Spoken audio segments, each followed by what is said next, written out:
Et puisque les camarades qui ont parlé avant moi ont dit déjà beaucoup de choses, ceux qui me suivront en diront d'autres, je voudrais me concentrer sur un message principal. Nous sommes ce soir à 4 jours à peine de cette élection décisive. Alors qu'est-ce qu'on peut changer en 4 jours?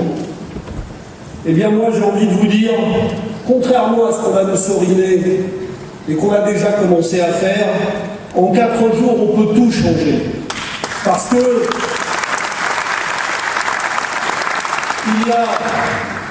il y a des millions de gens dans ce pays, il y en a des centaines de milliers dans notre circonscription d'Île-de-France qui se demandent encore aujourd'hui, à l'heure qu'il est, est-ce que je vais aller voter dimanche?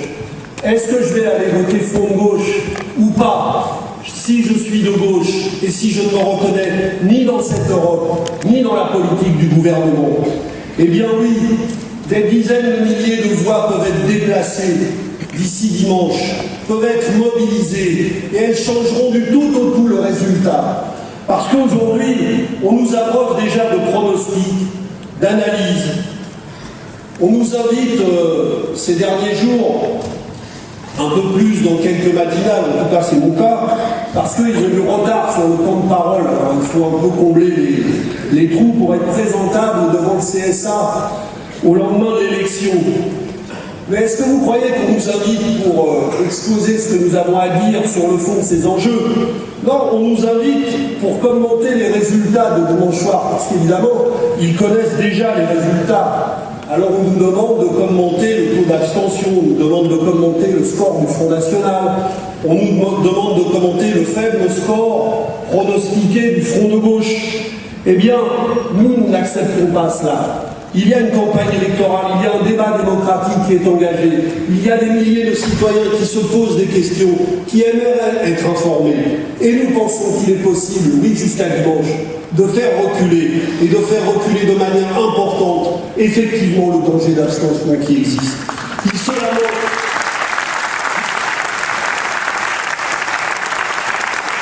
lamente déjà sur l'abstention. Et ils verseront dimanche soir des larmes de crocodile pour dire « Ah, c'est terrible », alors que c'est une élection si importante, tant de gens se sont abstenus. Mais cette abstention, elle n'est pas seulement pronostiquée. Cette abstention, elle est souhaitée, elle est organisée par les tenants du système. L'abstention, c'est l'arme numéro 1 de ceux qui veulent tenir à l'écart les citoyens de la construction européenne.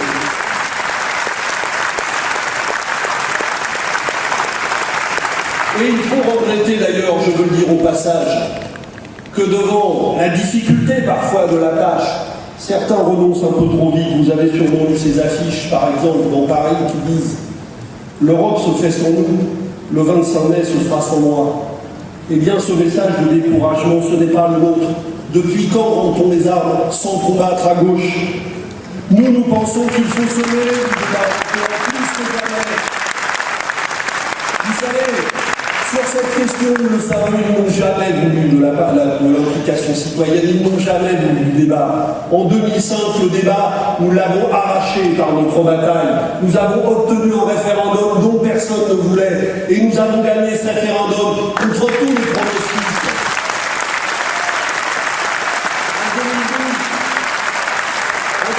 Lors de l'élection présidentielle, nous avons imposé ce thème grâce à la campagne du Front de gauche dans la campagne présidentielle. Est-ce que vous croyez qu'au début de la campagne, François Hollande avait prévu de dire, à mi-chemin de la campagne, qu'il s'engageait à renégocier le pacte budgétaire européen, promesse qu'il a jetée aux orties à peine élu? Mais s'il a été obligé de prononcer cette phrase pour être élu dans la campagne électorale et mobiliser les électeurs de gauche, c'est parce que nous avions imposé ce thème avec la campagne présidentielle du Front de gauche. Et en ce moment, c'est la même chose. Nous sommes en train, il faut s'en rendre compte, et c'est extrêmement important pour la suite, pas seulement pour dimanche, parce que c'est une bataille qui continuera. Nous sommes en train de réussir à percer le mur du silence sur cette affaire décisive du grand marché transatlantique. Parce que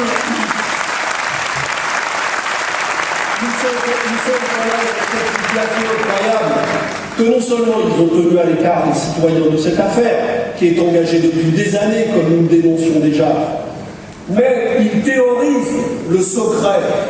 Ils théorisent le fait qu'il est normal que le mandat de négociation de l'Union européenne ne soit pas rendu public et que je suis parlementaire et qu'aucun parlementaire national n'a connaissance à l'heure qu'il est de la moindre ligne du mandat de négociation de l'Union européenne qui négocie au nom de tous les Européens. Eh bien, nous n'acceptons pas ce déni de démocratie et nous sommes en train de briser le mur du silence. Et si déjà cette campagne trop courte mais a permis une victoire, c'est celle-là. Parce que cette bataille, elle est maintenant ouverte et plus personne ne la refermera et nous la mènerons jusqu'à ce que soit dénoncée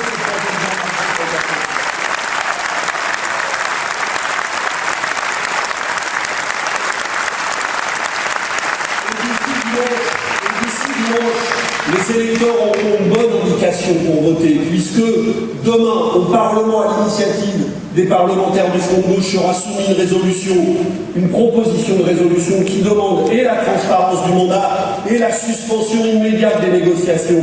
Et nous verrons bien qui votera ces deux dispositions qui figurent dans la résolution.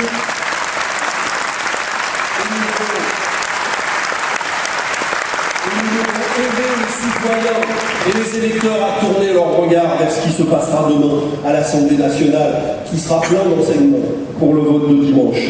Oui, la parole des peuples en Europe, il a toujours fallu l'imposer. Eh bien, cette bataille, elle continue plus que jamais, elle est plus importante que jamais, et nous n'avons pas l'intention de l'arrêter. Alors, il nous serait aussi le refrain, le problème, nous interroge dans les médias, Monsieur Laurent, vous pensez quoi du fait que les Français ne semblent pas s'intéresser à la question européenne? Mais en vérité, toutes les enquêtes d'opinion le montrent, les Français s'intéressent beaucoup à la question européenne. Et ils montrent de l'intérêt pour cette question. Ce dont ils doutent, c'est tout autre chose. C'est qu'on écoutera leur message. Parce que contrairement à ce qu'ils nous disent, le niveau redouté d'abstention n'est pas le résultat du désintérêt des Français, pas plus qu'il serait le résultat d'une prétendue europhobie des Français. C'est une situation qui est le résultat de 10 ans de mépris à l'égard des messages répétés envoyés par la majorité des Français à l'égard de cette Union européenne, à commencer par le message envoyé en 2005, puis répété dans les différentes élections. Non, les Français ne veulent pas de l'Union libérale actuelle, effectivement, dans leur majorité, et c'est le mépris qui leur est adressé, qui les fait douter aujourd'hui de la possibilité de marquer des points dans cette élection. Eh bien, c'est ce doute que nous voulons faire reculer en les mobilisant une nouvelle fois. Et puis, la deuxième arme qui est la leur, quand nous arrivons à imposer le débat sur le marché transatlantique ou sur d'autres questions, c'est immédiatement l'insulte et la caricature. Si vous n'êtes pas d'accord avec cette Europe, bon d'accord, on peut le comprendre, vous êtes des europhobes, vous n'aimez pas l'Europe, et ils nous classent immédiatement dans ce camp-là, comme vous l'avez fait dans toutes les batailles précédentes. Et en vérité, nous voyons bien le piège. Il faut enfermer les gens.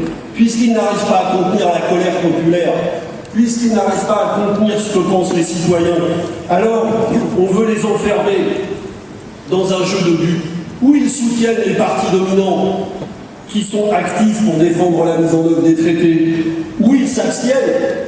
Si ça ne vous intéresse pas, abstenez-vous, restez chez vous dimanche. Ou alors, si vraiment vous n'aimez pas cette Europe-là, eh bien votez Front National. Voilà le piège dans lequel on essaye d'enfermer tous les citoyens de ce pays. Ah, le Front National, pour tous les tenants du système, il est bien utile, il est bien pratique pour détourner la colère des peuples contre cette Union européenne, comme le sont d'autres listes nationalistes et xénophobes dans l'Europe tout entière. Mais ce jeu dangereux est devenu, il faut le dire, un jeu totalement irresponsable, parce que dans l'Europe entière, ce jeu est en train de faire grandir des forces ouvertement xénophobes, comme on le voit avec Aube Dorée en Grèce, avec le parti Jobbik en Hongrie. Et quand on nomme un néo-fasciste ministre de la Culture et de l'Éducation en Hongrie il y a quelques semaines, personne ne parle de cette information. Voilà le danger qui est en train de grandir avec ce jeu antidémocratique qui aussi ce débat aux citoyens européens.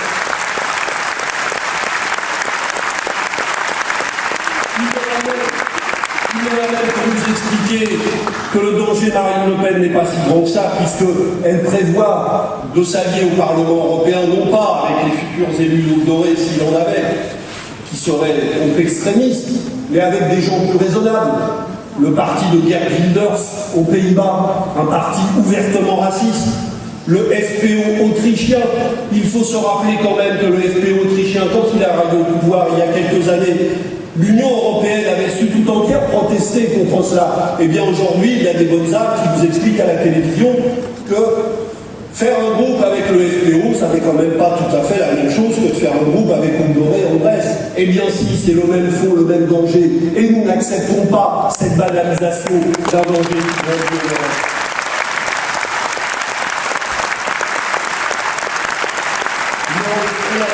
n'est pas une alternative au système. Nous avons entendu tout à l'heure un camarade des RESF nous expliquer comment les barbelés qui entourent l'Europe sont en train de transformer la Méditerranée en cimetière. Eh bien, quelle est la différence avec la politique du Front National? C'est les barbelés tout autour des frontières, plus les barbelés autour de chaque pays. Voilà la seule différence entre leurs politiques. La différence entre la politique du libre-échange, toutes frontières ouvertes, de l'Union européenne actuelle et celle du Front National, c'est que le Front National, lui, c'est la libre-échange dans chaque pays et la guerre de tous les nationalismes à l'échelle de l'Europe. Voilà la seule différence. Eh bien, nous refusons ce débat tronqué.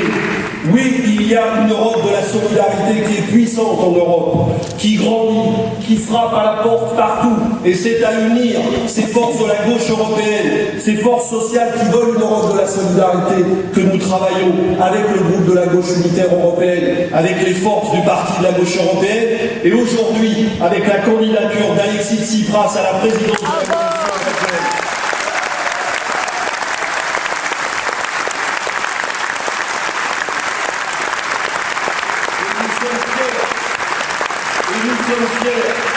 Nous sommes fiers d'avoir travaillé et d'avoir réussi au parti de la gauche européenne à mettre sur pied cette candidature qui est en train de fédérer des forces nouvelles, qui permet en Italie la constitution d'une liste là où les forces de gauche étaient trop divisées et qui permettra peut-être le retour, je l'espère, de députés de gauche italiens au Parlement européen, qui fédère des forces nouvelles en Slovénie, en Croatie, dans d'autres pays, et qui fera, les sondages l'annoncent, mais cela on n'en parle pas, et qui fera de la GUE peut-être le 3e ou le 4e groupe du Parlement européen.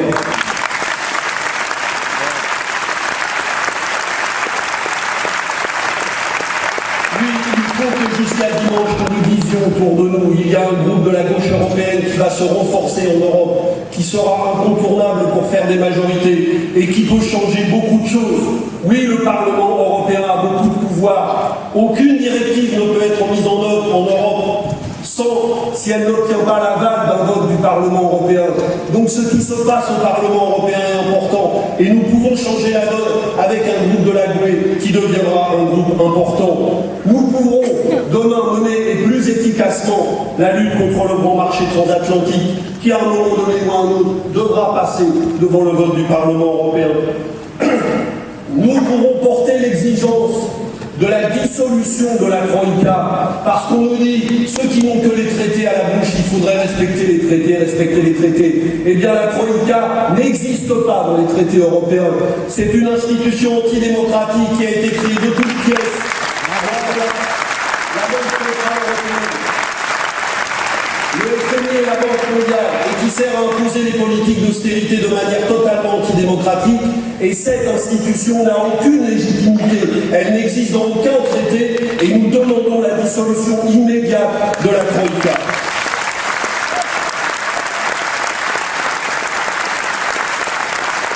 Nous pouvons mener des batailles comme celle qu'a conduit au Parlement européen Patrick Le Yarrick pour maintenir et obtenir le maintien, alors qu'on voulait le supprimer, du plan d'aide aux plus démunis. Il y a des millions de gens en France, grâce aux associations humanitaires, et en Europe, qui continuent de manger à leur faim, tout simplement, grâce au maintien du plan d'aide aux plus démunis. Et bien ce plan d'aide alimentaire, il voulait le supprimer.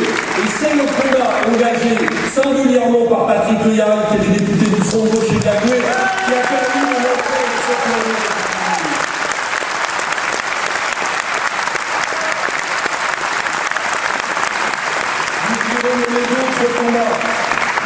Ceux dont vient de parler Gilbert contre le 4e paquet ferroviaire, celui contre la directive des travailleurs détachés, parce que nous ne lâcherons pas et nous continuerons à mener ces batailles.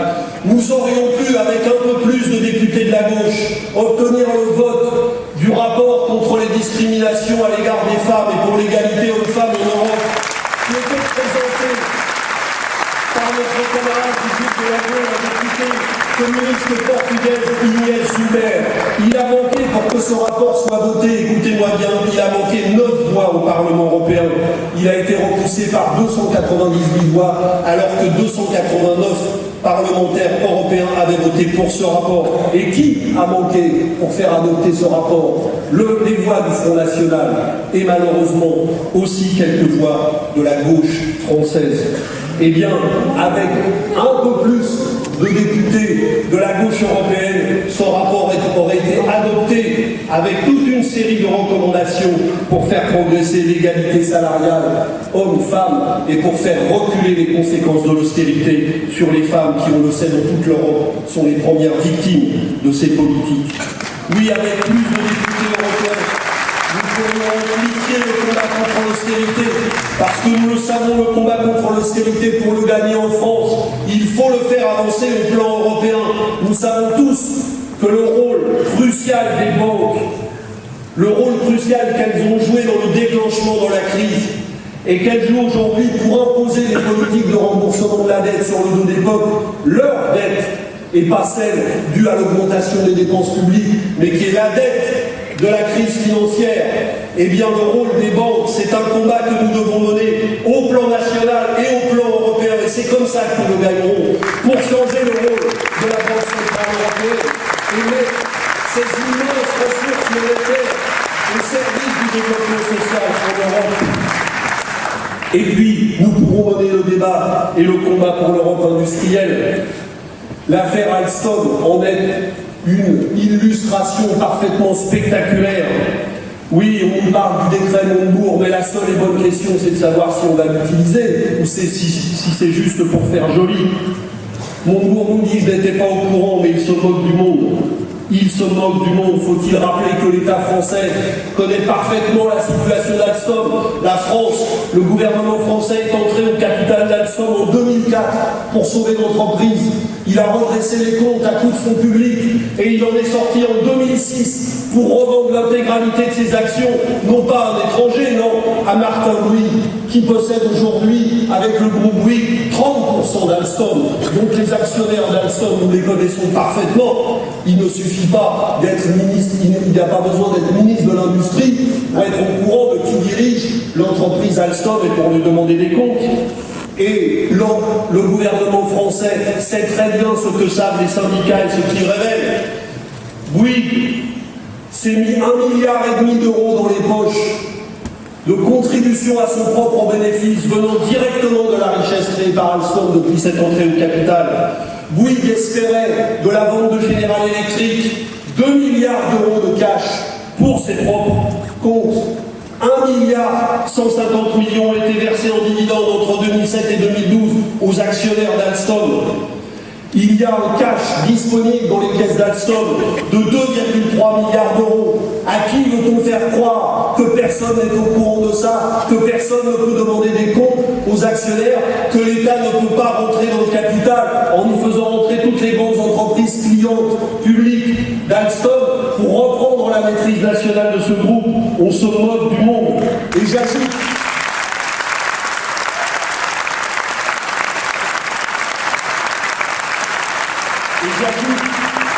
à l'adresse de M. Montebourg, qui paraît-il a tout découvert il y a quelques semaines, qu'il discutait depuis des semaines, depuis des mois avec Bouygues pour le rachat de SFR. Rachat qui a avorté malgré les efforts d'Arnaud Montebourg. Mais avec quel argent Bouygues espérait acheter les actions de SFR? Eh bien tout simplement avec celles qu'il espérait vendre de la vente d'Alstom. Donc qu'on ne nous raconte pas qu'au plus haut niveau de l'État, on a découvert subitement ce qui se tramait. Ce n'est pas vrai, ou alors c'est de l'incompétence et de l'irresponsabilité politique.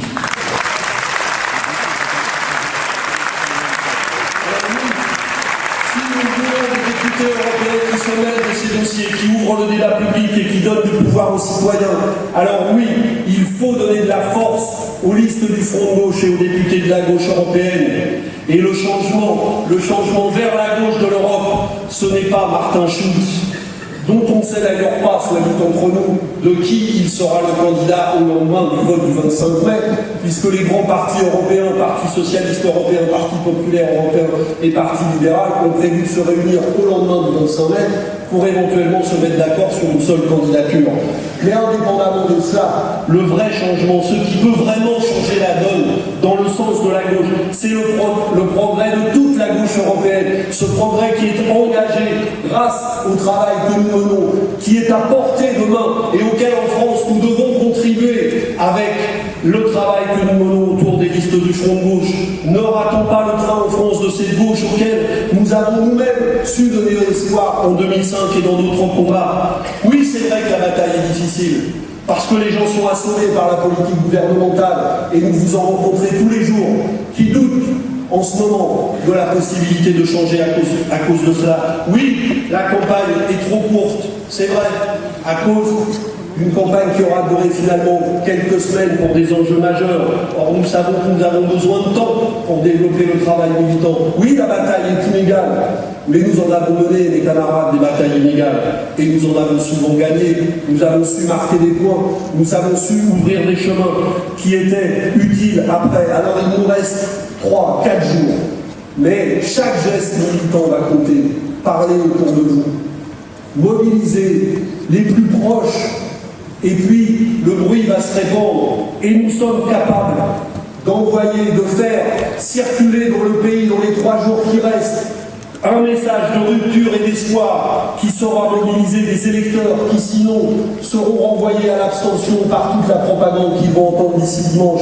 Si nous menons ce travail avec conviction, eh bien je suis sûr, oui, comme je l'ai dit au début, tout peut encore changer d'ici dimanche. Merci.